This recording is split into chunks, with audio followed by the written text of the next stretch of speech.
our guest of honor has arrived. Me. Alright. So, now I was explaining, like, it's definitely a friendly face. And for those of you who do not know, like on a very serious note, Nikki and I have known each other probably over 20 years. Alright. So we've known each other way before our life and kind of like public service. So I like to share that for those who never see these tapes. For real, at one point it was the thing. Huh? Yeah, alright. But we had a store, she had a store called Nico's in the Mix, a music store. Alright? Yes. Guess when? On Pennsylvania Avenue. Right where the T-Mobile store is. Right next on the same block as Modell's and Cookies. Right? So seriously, so we've had long-term investments in community before, like it has blossomed. So we can remember, kind of like that East New York corridor way before the right? But, like as we matured in life, right? We started taking on, like kind of like more responsibility. And we started becoming, kind of like more responsible for what's happening in community. So with that, I've watched her, I've supported her solidly.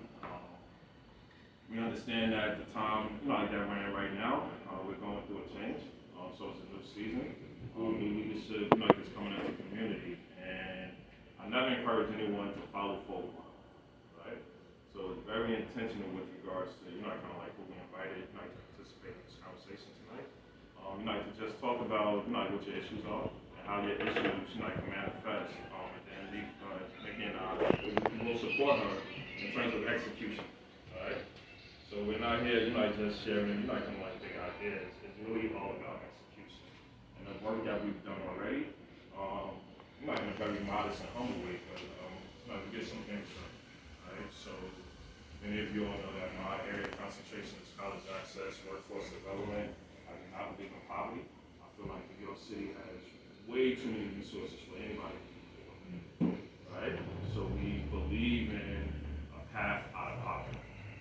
Just because you may start here, it doesn't mean you have to stay there. If you're making $70,000 a year, eventually you should be making 150. If you're making 150, you should be making 24. There's no reason to stay stagnant in New York City. But what happens is sometimes we get stuck. And part of us getting stuck is policy. So full transparency, there are some policy issues that I'm very, very, very connected to that's in Albany right now. That what we need to see happen is create policy, because that's how you create change. Right? We have different views that we spoke about with regards to union versus non-union. I'm secretary treasurer for a union, right? But then I fight with those two. Right? So it's not right, because that's my guy, right? I'm trying to get my guy in the plumbers union for what? 10 years? Right, 10, right, you see? You heard it hurts, right? Right? 10 years plus, right? But in the same breath, like my guy's in the plumbers union. But I'm like, when his time comes, you send in the pay stubs, dotted the hours, he qualifies. Had he not participated in a local hire initiative that wasn't union labor, he wouldn't have the hours to qualify for the plumbers. Right? And not for nothing, he's doing perfectly fine without it, but it's a little better with it. Right? But we have to stop this divide because there's a lot of development taking place in the community, and we can't always be on the no side. Right? And we got to stop coming to the party late. Right? So Nikki is here. We're looking at a very aggressive, opportunity for apprenticeships, where if the traditional trade unions are not bringing us in, now we can start creating our own apprenticeships. All right? We have a formal relationship with the Department of Labor, formal relationships with employee partners. All right? It's too late to beef without Amazon when Amazon is dead. Right? It makes absolutely no sense. So when you have a friend and a partner that kind of like shares a vision, you have to support. But before you support them, you have to know that. So I just wanted to person. I'm gonna introduce herself. There's way more to her besides Nico in the mix. But sometimes it's hard to, like go away from how you met people, right? Every now and again, she'll still call me C. Most people here know me as Cyrus, right? I always was. Right. So I kind of, like slip up and say Nico, but that's because, like it's just, like out of respect. So with that, I'll let her share with you everything that she's done since Nico's in the mix. I see records are coming back, so okay. But just lastly, because we talked about workforce a lot, but I can't go without sharing that we have Grimwell with us from Grimwell Professional Services, and she is she is part of our brain trust. And when folk are not getting it done with regards to what they need for work, she helps people pursue MWBE opportunities. And she's figured out a way to streamline, that process. So if you can't get a job, she can help you create a job.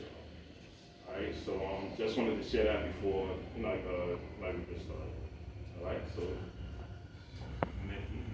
Good evening, everyone. Good evening.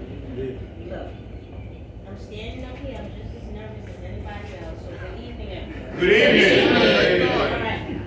So I am Nikki Lucas. Many people in the community do know me as Nico, and it's perfectly fine for people to call me that. If that's how you connect with me, and that's part of when you knew me, that's totally fine. So Nico, you continue to call me that, and I'm going to continue to call you C. So I actually live in Starring City. I've been in this community since 1978. I'm probably obviously telling my age, but it's totally fine because I feel like I look good for what I do. And we should all feel great about who we are at our age and embrace it. But my father actually moved us to Brooklyn for a better life. We lived in the South Bronx, and we lived in Mitchell houses. And during that time, I think it was around the time when they had like a blackout, and my sister actually almost got attacked, raped in the stairways. And my dad was like, "That's it." So Brooklyn was the place to move for a better life. So when people are complaining about a lot of stuff, I'm saying to myself, this is a better life. So we ended up moving to Starring City. My mom lives out there. I do not live with my mom, folks, but I do still live in Starring City. All right? So some of the things that I pretty much grown into, really, you'll hear me talk a lot about my parents because that's exactly where I got it from. It's 4 of us. I have actually 6 of us all together before with my mom and dad. And we were always forced to pass out flyers, participate in the political process. And while we may have hated it, it allowed my parents to really connect with elected officials so that we could get decent jobs and actually get into great colleges, get into very good schools. These are the things that we watched our parents kind of go through. But then there was a point where my dad actually was a union VP for what you know now as Verizon, but it evolved from Western Union International. And my dad actually was very vocal, and they fired him. And it was like a huge case. He sued for discrimination. It was like kind of all over the place. And we got threats, a lot of stuff. And the union kind of was a way in which they kind of held him down while this was happening. And he ultimately won the case. So just because of the experiences that we had with those things, I am very union friendly, so when you see and watch the platform in which I speak about, you can understand now why I am who I am, and I support the things that I support, and anything that I typically support is because I probably experienced it as a family member that experienced it, or my community members, a friend, neighbor, whatever, experienced it, and it allowed me to grow in a space in which I could connect to the things that I have, if that makes sense. So that's where I'm at. My mom and my dad kind of put us in that space, and my sisters and I are all in some type of civic engagement, public service, some kind of way, some way, somehow. So I'm excited and proud that they raised us in the way that they did, so that we understood how to give back to the community, whether it pays you or not. It is a civic duty. And I'm thankful that right now in the community, we have 3 generations because I am a mom of a 16-year-old. So we're really excited about that. And I'm able to duplicate what I learned from my parents and put that onto my daughter as well. So it's important, and I'm not rushing out of here, so I'm a chatty patty, so I'm gonna talk as long as you're gonna stay and listen, all right? So I just wanted to give you a little background as to why I do the things that I do. So I ended up opening a store back in, I don't know, like early 2000s or something like that. And I actually was in Syracuse, and when I left Syracuse, I ended up coming to open up a store. I just wanted to do my own business. And my mom's like, why are you doing this? Like, just get a job, get job security. And I really just wanted to be a business owner. I just wanted to control my destiny. And I wanted to call my own schedules. I was young at the time. I wanted to party when I wanted to party. I wanted to, go out, come and go as I please. And I wanted to really make money.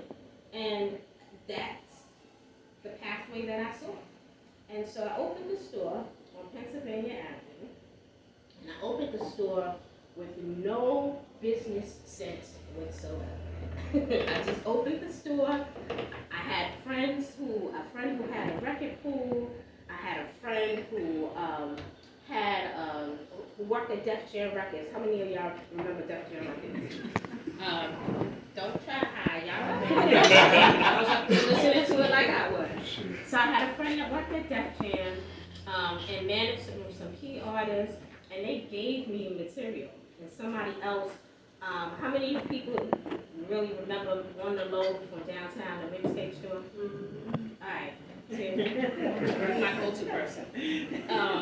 On the Low, a friend of mine owned it. They would give me CDs. So my biggest resource were people.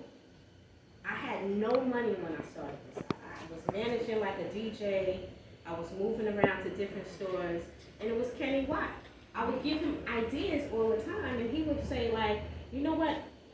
I'm not going to do any of the stuff that you said, but why don't you come in here and do it? So I ended up renting space in a store, and we had a DJ outside. We were selling mixtapes.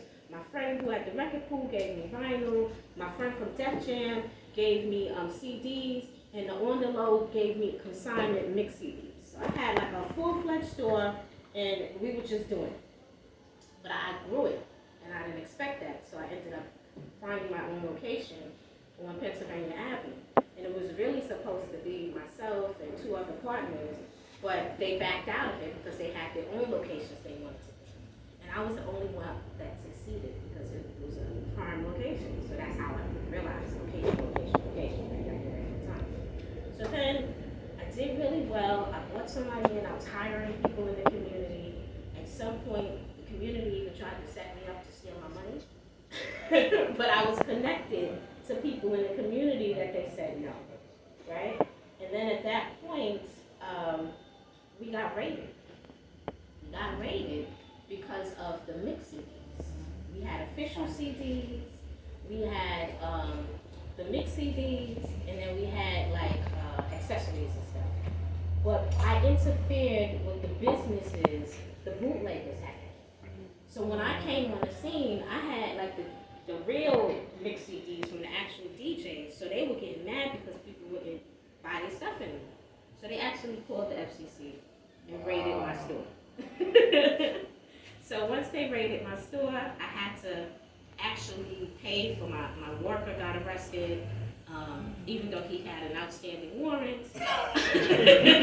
These are real stories. He had an outstanding warrant, but because I was in the community already, and I didn't want people to say Nikki left this guy for dead, I had to pay that $5,000 for that attorney to get him out. So that's what I did. But it was okay. I still thrived. And as I was thriving, here comes Gateway. Gateway with Target, and Target was selling CDs for $5. Well, I was selling CDs for like $12 to $17 because that's how I was wholesaling it, buying it wholesale at a bigger price. Now, I just want y'all to really pay attention to what I'm saying because